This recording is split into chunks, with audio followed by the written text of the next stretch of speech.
Okay Tanuja.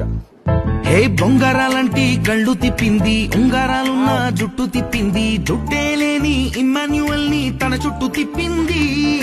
అమ్మో బాపు గారి బొమ్మో, ఓలమ్మో నువ్వు సూపర్ అమ్మో.